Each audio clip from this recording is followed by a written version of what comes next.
नमस्कार, स्वागत है आपका स्टेनो महासागर पर। यह जो डिक्टेशन है ओपी शुक्ला बुक का है, जो नया एडिशन आया हुआ है 2024 का। उसमें पीछे तरफ दिया हुआ है जो डिक्टेशन पहले आ चुका है, प्रीवियस ईयर क्वेश्चन पेपर है। इसमें जो शब्द दिया हुआ है उसका आप पहले भी अभ्यास कर चुके हैं। 80 और 100 का जो डिक्टेशन है उसी का 1-2 पैराग्राफ इसमें ऐड हुआ है। शब्द वही हैं, तो आपको घबराना नहीं है, प्रैक्टिस करना है और मीनिंग करके देखना है, क्योंकि पॉसिबिलिटी ये बनती है कि आपका अभी एग्ज़ाम में इसी टाइप का डिक्टेशन आ सकता है। इसलिए आप अच्छे से अभ्यास करके जाएं। ठीक है, तो चलिए स्टार्ट करते हैं। Ready, start. सभापति महोदय, मैं नए शिक्षा मंत्री महोदय जी का स्वागत करते हुए शिक्षा मंत्रालय की ओर से इस सदन में पेश की गई मांगों का समर्थन करना चाहता हूँ। मैं सरकार का ध्यान इस बात की ओर आकर्षित करना चाहता हूँ, विचारणीय विषय है कि हम लोग अभी तक भी शिक्षा की कोई एक राष्ट्रीय नीति निर्धारित करने में असफल रहे हैं। अक्सर ऐसा कहा जाता है कि शिक्षा केंद्रीय सरकार का विषय नहीं है, यह राज्य सरकार का विषय है। यह ठीक है कि शिक्षा राज्य का विषय है, लेकिन संविधान की दूसरी धाराओं के अनुसार शिक्षा के बारे में केंद्र की भी जिम्मेदारी होती है। फिर भी यह पहली बार है, चाहे यह नए शिक्षा मंत्री के कारण हो, चाहे भारत सरकार की शिक्षा नीति के प्रति दृष्टिकोण में परिवर्तन के कारण हो।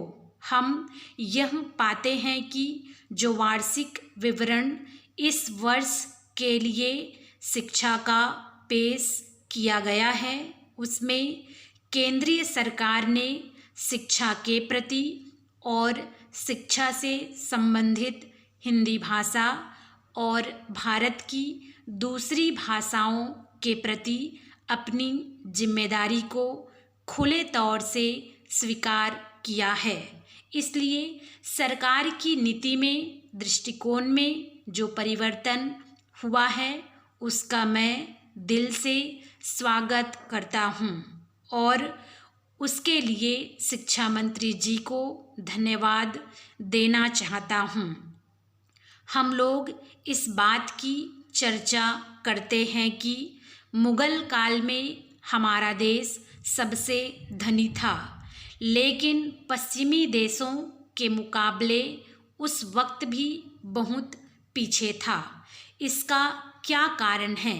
इसका मुख्य कारण यह है कि उस समय के शासक देश को मजबूत बनाने की कोशिश करते रहते थे।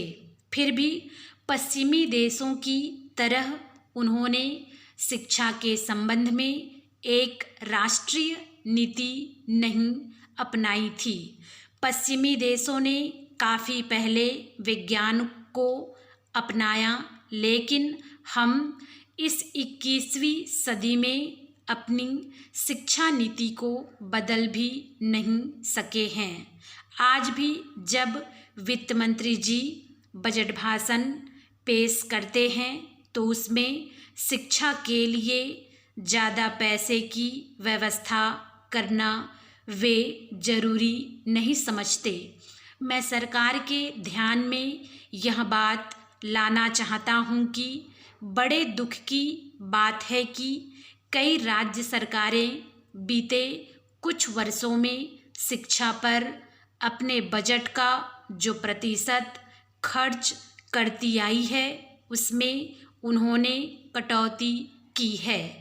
ऐसी हालत में संविधान में सरकार पर शिक्षा के लिए और लोगों को शिक्षित करने की जो जिम्मेदारी सौंपी है उसको सरकार कैसे पूरा कर सकेगी, यह बात समझ में नहीं आती है।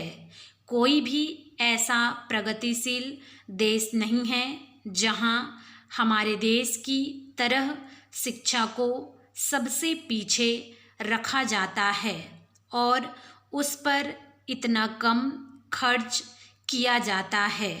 सभापति महोदय, यदि आप आज्ञा दे तो मैं विभिन्न प्रदेश सरकारों से आज तक शिक्षा पर जो खर्च किया है उसके आंकड़े इस सदन के समक्ष रखना चाहता हूँ।